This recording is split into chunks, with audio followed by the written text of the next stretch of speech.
السلام علیکم پیارے دوستو، اللہ تبارک و تعالی نے ہماری ہدایت کے لیے اس دنیا میں 1,24,000 کم و بیش نبیوں کو بھیجا، جنہوں نے الگ الگ وقت میں خدا کے پیغام کو انسانوں تک پہنچایا اور ہماری ہدایت کی۔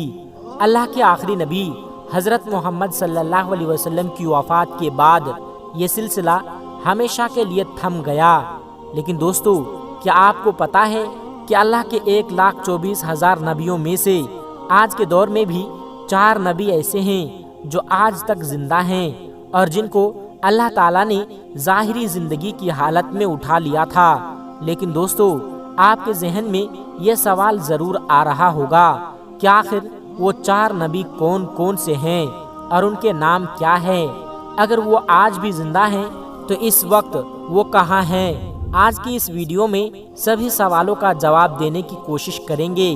تو دوستو، سب سے پہلے آپ اپنے ذہن میں یہ بات ڈال لیں کہ خدا کے جتنے بھی انبیاء کرام اس دنیا میں آئے وہ آج بھی اپنے قبروں میں زندہ ہیں اور بے شک اپنے اپنے مقصد میں کامیاب ہیں۔ اللہ کے نبی حضرت محمد صلی اللہ علیہ وسلم کی یہ حدیث ہے کہ خدا نے زمین پر یہ حرام کر دیا ہے کہ وہ انبیاء کرام کے جسم کو نہ کھائے، لہٰذا آج بھی اللہ تبارک و تعالیٰ کے سارے نبی اپنی اپنی قبروں میں زندہ ہے۔ لیکن دوستو، ہم نے اس ویڈیو میں جن 4 نبیوں کا ذکر کیا ہے انہیں اللہ تبارک و تعالیٰ نے اس دنیا میں یعنی کہ ان کی زندگی میں صحیح سلامت اٹھا لیا تھا، اور اسی لیے 4 نبیوں نے موت کا ذائقہ نہیں چکھا اور وہ آج بھی الگ الگ مقامات پر زندہ ہیں اور موجود ہیں۔ لیکن اس میں خاص بات یہ ہے کہ ان میں سے 2 نبی آج بھی ہمارے زمین پر موجود ہے، جبکہ 2 نبیوں کے بارے میں روایت ملتا ہے کہ وہ آسمان پر موجود ہے۔ پیارے دوستو، آپ کو بتا دیں کہ ان 4 نبیوں میں حضرت جبرائیل علیہ السلام اور حضرت الیاس علیہ السلام ہمارے اس زمین پر موجود ہیں۔ ان کے بارے میں کہا جاتا ہے کہ یہ ہر سال مکہ مکرمہ میں حج کرنے کے لیے آتے ہیں اور وہاں پر آب زمزم پیتے ہیں، جس کی وجہ سے انہیں سال بھر کچھ بھی کھانے پینے کی ضرورت نہیں ہوتی۔ پیارے دوستو، آپ کی معلومات کے لیے بتاتے چلیں کہ حضرت الیاس علیہ السلام کو پہاڑوں اور چٹانوں پر حکومت عطا کی گئی ہے، یعنی کہ پہاڑ اور حیوانات ان کے حکم کے پابند ہیں، جبکہ حضرت خضر علیہ السلام کو دریا اور سمندر پر حکومت دی گئی ہے۔ حضرت الیاس علیہ السلام کے بارے میں روایت میں آتا ہے کہ اللہ نے آپ کو 70 نبیوں کی طاقت عطا فرمائی ہے اور غضب اور جلال میں حضرت موسیٰ علیہ السلام کی طرح ہیں۔ اسلامی کتابوں میں یہ بھی ملتا ہے کہ حضرت خضر علیہ السلام اور حضرت الیاس علیہ السلام رمضان کا پورا مہینہ بیت المقدس میں گزارتے ہیں اور ہر سال حج کرنے کے لیے مکہ مکرمہ تشریف لاتے ہیں۔ جانکار بتاتے ہیں کہ قیامت سے پہلے جب دنیا کا آخری وقت آئے گا تو اللہ تبارک و تعالیٰ کے حکم کے مطابق ان کی روح کو قبض کر لیا جائے گا۔ دوستو، اس کے علاوہ 2 نبی جو آسمان میں زندہ ہیں وہ ہیں حضرت ادریس علیہ السلام اور حضرت عیسیٰ علیہ السلام۔ حضرت ادریس علیہ السلام کے بارے میں ذکر ملتا ہے کہ آپ ہی پہلے شخص تھے کہ جنہوں نے پہلی بار کپڑا بنا اور سیا۔ آپ علیہ السلام سے پہلے لوگ جانور وغیرہ کی خالیں پہنا کرتے تھے۔ روایت کے مطابق حضرت ادریس علیہ السلام نے دنیا میں سب سے پہلے قلم سے لکھنے پڑھنے اور تعلیم حاصل کرنے کا درس دیا، لہٰذا اسی وجہ سے آپ کو درس دینے والا کہا جاتا ہے۔ پیارے دوستو، ہم آپ کو بتا دیں کہ حضرت ادریس علیہ السلام کو اللہ تبارک و تعالیٰ نے باحیات آسمان پر اٹھا لیا تھا۔ ان کے بارے میں ملتا ہے کہ جب سے ان کو اٹھایا گیا اس دن سے لے کر آج تک وہ زندہ ہے اور جنت میں موجود ہیں۔ کل ملا کر کہے تو حضرت ادریس علیہ السلام کی روح قبض نہیں ہوئی ہے، آپ زندہ ہیں اور جنت میں رہتے ہیں۔ پیارے دوستو، اس کے علاوہ اللہ کے دوسرے نبی جو آسمان پر زندہ ہیں وہ ہیں حضرت عیسیٰ علیہ السلام، عیسیٰ ابن مریم علیہ السلام۔ پیارے دوستو، آپ کی جانکاری کے لیے بتا دیں کہ اللہ تبارک و تعالیٰ نے حضرت عیسیٰ علیہ السلام کو بنی اسرائیل کے لیے اپنا نبی بنا کر بھیجا تھا، لیکن جب حضرت عیسیٰ علیہ السلام نے ان لوگوں کو اللہ کی دین حق کی بات کی دعوت دی تو ان میں سے کچھ لوگوں نے تو آپ کو قبول کر لیا، لیکن زیادہ تر جو لوگ آپ کے دشمن بن گئے اور انہوں نے یہ سازش کی کہ کسی بھی طرح سے حضرت عیسیٰ علیہ السلام کو سولی پر چڑھا دیا جائے۔ لیکن جب آپ علیہ السلام کو سولی پر چڑھانے کا وقت آیا، جس شخص نے آپ کو سولی پر چڑھانے کا منصوبہ بنایا تھا اس کو آپ کی جگہ پر سولی پر چڑھا دیا گیا اور اللہ تبارک و تعالی نے آپ کو صحیح سلامت اٹھا لیا۔ کئی اسلامی روایات میں ملتا ہے کہ قیامت سے پہلے حضرت امام مہدی علیہ السلام اس دنیا میں ظہور فرمائیں گے۔ تب حضرت امام مہدی علیہ السلام کے زمانے میں پھر سے حضرت عیسیٰ علیہ السلام اس دنیا میں تشریف لائیں گے۔ پیارے دوستو، حضرت عیسیٰ علیہ السلام کی بات ہو رہی ہے تو ہم آپ کو حضرت عیسیٰ علیہ السلام اور ایک مردہ بادشاہ کا واقعہ بھی بتاتے ہیں جو آپ کو سن کر نصیحت حاصل ہوگی۔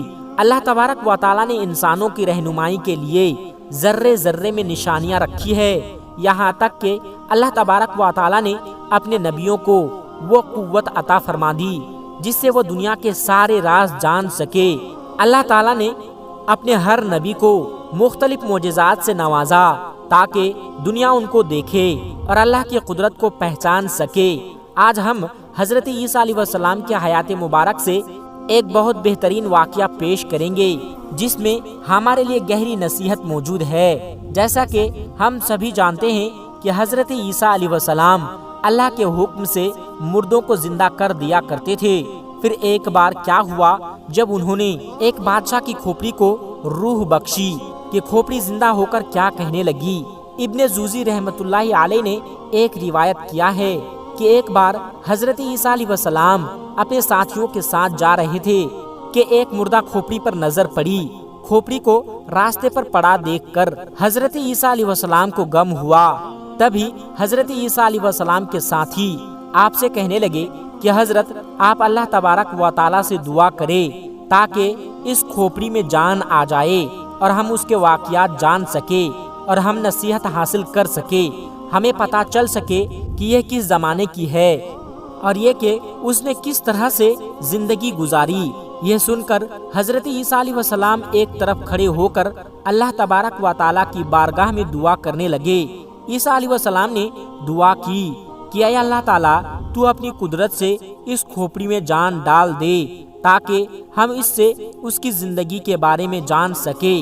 اللہ تعالیٰ نے حضرت عیسیٰ علیہ السلام کی دعا قبول کر لی، جس کے بعد کھوپڑی بولنے لگی کہ اے اللہ کے نبی، مجھے اللہ نے آپ کی باتوں کا جواب دینے کا حکم دیا ہے، آپ پوچھئے کیا پوچھنا چاہتے ہیں۔ عیسیٰ علیہ السلام نے کہا کہ تو مجھے سب سے پہلے یہ بتا کہ تو اس دنیا کی کون سی شخصیت ہے۔ تو کھوپڑی نے جواب دیا کہ میں اس دنیا کا بادشاہ تھا۔ عیسیٰ علیہ السلام نے کہا کہ تو کتنے عرصے تک اس دنیا میں زندہ رہا؟ اس نے جواب دیا کہ میں 1000 سال تک اس دنیا میں زندہ رہا، مجھ سے ہزاروں اولادیں ہوئی۔ تو حضرت عیسیٰ علیہ السلام نے پھر کہا کہ تیری حکومت کیسی تھی؟ تو اس نے جواب دیا کہ اے اللہ کے نبی، میں گھمنڈی بادشاہ تھا اور بڑا لالچی تھا، مجھے دنیا فتح کرنے کی بہت لالچ تھی اور میں اپنے مقصد میں کامیاب رہا۔ میں نے ہزاروں شہر فتح کیے، ہزاروں جنگ جیتی، ہزاروں بادشاہوں کو قتل کیا، مگر آخر موت مجھے بھی آ گئی۔ میرے پاس اس دنیا سے لے جانے کو کچھ نہ تھا، جو کچھ میں نے فتح کیا اس دنیا میں رہ گئی۔ میری ہزاروں کی زندگی میرے کچھ کام نہ آ سکی اور مجھے یہ پتہ چل گیا کہ تقویٰ سے بڑھ کر کوئی دولت نہیں اور لالچ میں بربادی کے سوا کچھ نہیں، اور ہم بھی اللہ تبارک و تعالیٰ کی تقدیر میں راضی رہنے میں سب سے بڑی عزت ہے، کیونکہ اللہ تعالیٰ ہر ایک کو اس کی کوششوں کا پھل دیتے ہیں، چاہے وہ جس مقصد میں ہو۔ میں نے دنیا فتح کرنے میں ساری زندگی لگا دی اور اللہ تعالیٰ مجھے کامیاب کرتا چلا گیا اور اپنی کامیابی کے لالچ میں اس دنیا میں آنے کا مقصد ہی بھول گیا۔ اس کے بعد وہ کھوپڑی خاموش ہو گئی۔ عیسیٰ علیہ السلام اور ان کے سبھی ساتھی یہ سن کر ایک گہری سوچ میں پڑ گئے۔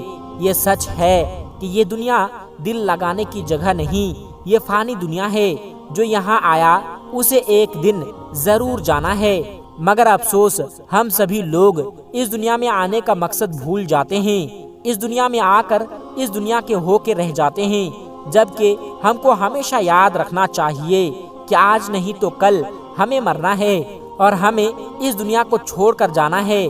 اسی طرح ایک اور واقعہ عیسیٰ علیہ السلام کے ساتھ پیش آیا۔ حضرت عیسیٰ علیہ السلام ایک دن راستے سے جا رہے تھے کہ آپ علیہ السلام کے ساتھ ایک احمق بھی آ کر آپ کے سفر میں شامل ہو گئے۔ آپ دونوں ابھی کچھ دور ہی گئے تھے کہ راستہ جنگل کے راستے سے گزرنے لگا کہ اچانک راستے میں بڑا گڈھا دیکھا۔ آپ دونوں اس گڈھے کے قریب سے گزرے۔ اس احمق نے جیسے ہی اس گڈھے میں جھانکا تو اس میں ایک بڑا ہڈیوں کا ڈھانچہ دیکھا اور وہ کہنے لگا کہ یہ کس کا ڈھانچہ ہو سکتا ہے؟ حضرت عیسیٰ علیہ السلام فرمانے لگے کہ میں یہ نہیں جانتا۔ اس احمق نے کہا کہ اے اللہ کے نبی، وہ کون سے اسم اعظم ہیں جسے آپ پڑھ کر مردوں میں جان ڈال دیتے ہیں؟ مجھے بھی تو وہ سکھا دیجئے تاکہ میں وہ پڑھ کر اس مردے کو زندہ کر سکوں۔ عیسیٰ علیہ السلام نے فرمایا کہ چپ کر اے احمق، تو اس اسم اعظم کو نہیں پڑھ سکتا۔ پھر وہ بے وقوف شخص کہنے لگا ٹھیک ہے، آپ خود ہی پڑھ دیجئے اور مردے میں پھونک دیجئے۔ اور وہ شخص پھر اپنی بات پر ضد کرنے لگا اور عیسیٰ علیہ السلام پریشان ہو گئے اور دل میں سوچے کہ یا اللہ، اس احمق کے اس طرح سے ضد کرنے میں کیا راز چھپا ہوا ہے؟ حضرت عیسیٰ علیہ السلام کا اتنا کہنا تھا کہ اللہ تبارک و تعالیٰ نے آپ پر وہی نازل کر دی کہ اس میں حیرت کی کیا بات ہے، حماقت کی تلاش ہوتی ہے اور بدنصیبی کا گھر ڈھونڈتی ہے۔ اتنے میں اس بے وقوف نے ان ہڈیوں میں اسم اعظم پڑھ کر پھونکنے کی کوشش کی۔ حضرت عیسیٰ علیہ السلام نے اسے سمجھانے کی کوشش کی تو کہنے لگا کہ اے روح اللہ، اب آپ اپنا معجزہ دکھانے میں بخل کرنے لگے ہیں، یا شاید آپ کی زبان مبارک میں پہلے جیسے تاثیر نہیں رہی۔ یہ باتیں آپ علیہ السلام کو ناگوار گزری۔ آپ علیہ السلام نے ان ہڈیوں پر اسم اعظم پڑھ کر پھونک دیا۔ جیسے ہی آپ نے ایسا کیا، ان ہڈیوں میں حرکت پیدا ہو گئی اور ایک بہت بڑے بھیانک شیر میں بدل گئی۔ شیر نے ایک دم سے اس احمق پر حملہ کیا اور اس کو چیر پھاڑ کر پاس کر دیا، یہاں تک کہ اس کی کھوپڑی کے 2 ٹکڑے کر دیے۔ یہ دیکھ کر حضرت عیسیٰ علیہ السلام شیر سے مخاطب ہوئے اور کہا کہ اے جنگل کے درندے، تو نے اتنی تیزی سے اس کو کیوں مار دیا؟ شیر کہنے لگا کہ اے اللہ کے نبی، اس لیے کیونکہ اس بے وقوف نے آپ کی شان میں گستاخی کی اور آپ سے بدکلامی پر اتر آیا۔ یہ سن کر حضرت عیسیٰ علیہ السلام نے فرمایا تو نے اسے ٹکڑے ٹکڑے تو کر دیے، تو نے اس کو کھایا کیوں نہیں؟ شیر کہنے لگا کہ حضرت، میرا اس دنیا میں رزق ختم ہو گیا ہے، اگر اس دنیا میں ابھی تک میرا دانہ ہوتا تو میں مردوں میں شمار نہیں کیا جاتا۔ اس کے بعد وہ ہڈیوں کا ڈھانچہ پھر سے اس گڈھے میں گر گیا۔ حضرت عیسیٰ علیہ السلام کے معجزے سے پتہ چلتا ہے کہ اللہ تبارک و تعالی دنیا کو حضرت عیسیٰ علیہ السلام کے ذریعے اس دنیا کی حقیقت سمجھانا چاہتا تھا۔ جو جس حال میں ہے اس میں اللہ تبارک و تعالی کی کوئی نہ کوئی حکمت ضرور ہوتی ہے۔ کیا ہی خوب کہا ہے کسی نے، نہ عروج اچھا نہ زوال اچھا، میرا مالک جس حال میں رکھے وہی حال اچھا۔ تو دوستو، یہ تھے اللہ کے 4 نبی جن کے بارے میں کہا جاتا ہے کہ وہ آج بھی الگ الگ مقام پر زندہ ہیں۔ اللہ تبارک و تعالیٰ سے دعا ہے کہ اللہ تعالیٰ ہم سب کو کہنے سننے سے زیادہ عمل کرنے کی توفیق عطا فرمائیں۔ آمین ثم آمین۔ آپ نے بہت سارے واقعات سنے ہوں گے، لیکن جو واقعہ ہم آپ کو بتانے والے ہیں یہ غیر معروف واقعہ ہیں، اور ہمیں پورا یقین ہے کہ آپ نے یہ واقعہ اس سے پہلے کبھی نہیں سنا ہوگا۔ اس لیے آپ سے گزارش ہے کہ اگر آپ سچے عاشق رسول ہیں اور امت محمدی ہونے پر فخر کرتے ہیں تو اس ویڈیو کو ایک لائک کر کے اس ویڈیو کو آخر تک ضرور دیکھیے گا۔ دوستو، حضرت عثمان غنی رضی اللہ تعالی عنہ کا دور خلافت ہیں اور آپ رضی اللہ تعالی عنہ اپنے کمرے میں بیٹھے ہوئے ہیں۔ ایک بندہ آپ کے کمرے میں آتا ہے اور کہتا ہے کہ اے امیر المومنین، حضرت عثمان غنی رضی اللہ تعالیٰ عنہ ایک بہت بڑا حادثہ ہو گیا ہے۔ حضرت عثمان غنی رضی اللہ تعالیٰ عنہ نے پوچھا کہ کیا حادثہ ہو گیا ہے؟ تو وہ شخص کہنے لگا کہ اے امیر المومنین، میں نے شادی کی تھی ایک عورت سے، آج اس شادی کو 6 مہینے مکمل ہو گئے ہیں اور میری بیوی نے ایک بچے کو جنم دے دیا ہے۔ اب میری آپ سے درخواست ہے کہ میری شادی کو تو ابھی صرف 6 مہینے ہوئے تھے، تو یہ بچہ کیسے ہو سکتا ہے؟ اور اس واقعہ سے پہلے اکثر لوگوں کے اندر یہ بات پائی جاتی تھی کہ 6 مہینے میں بچہ نہیں پیدا ہو سکتا، اس لیے وہ آدمی بھی پریشان ہو گیا اور اپنے بچے کو دیکھا بھی نہیں اور سیدھا امیر المومنین حضرت عثمان رضی اللہ تعالیٰ عنہ کے پاس آ گیا۔ حضرت عثمان نے لوگوں کو جمع کیا اور مشورہ کیا کہ یہ بچہ حلال کا ہے یا حرام کا ہے، اور اس سے پہلے ایسا واقعہ کبھی پیش نہیں آیا کہ کسی عورت نے 6 مہینے کے بعد کسی بچے کو جنم دیا ہو۔ یہ پہلا واقعہ تھا، اور عرب کے اندر عام طور پر 6 مہینے کے بچے کو حرام کا بچہ سمجھا جاتا تھا۔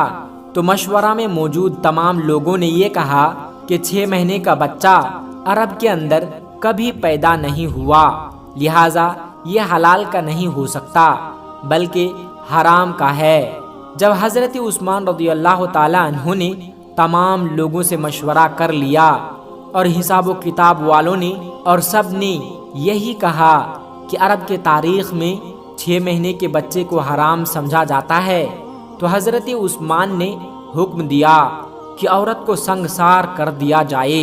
حضرت عثمان رضی اللہ تعالیٰ عنہ نے حکم دے دیا کہ عورت کو ایک کھلے میدان کے اندر زمین میں گاڑ کر رجم کا عمل شروع کر دیا جائے۔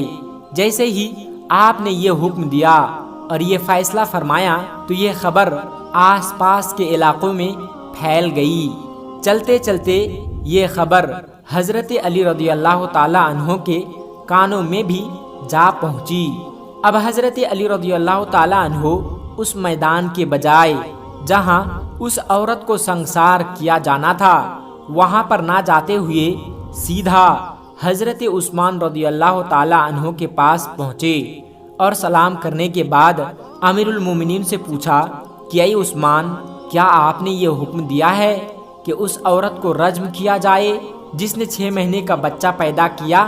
تو حضرت عثمان رضی اللہ تعالیٰ عنہ نے فرمایا کہ ہاں، میں نے یہ حکم دیا ہے کیونکہ اس نے حرام کا بچہ جنا ہے اور 6 مہینے میں بچے پیدا نہیں ہو سکتا، اور میں نے یہ فیصلہ تمام لوگوں کے مشورے سے کیا ہے اور سب نے یہی مشورہ کیا ہے کہ 6 مہینے کا بچہ حلال کا نہیں ہو سکتا۔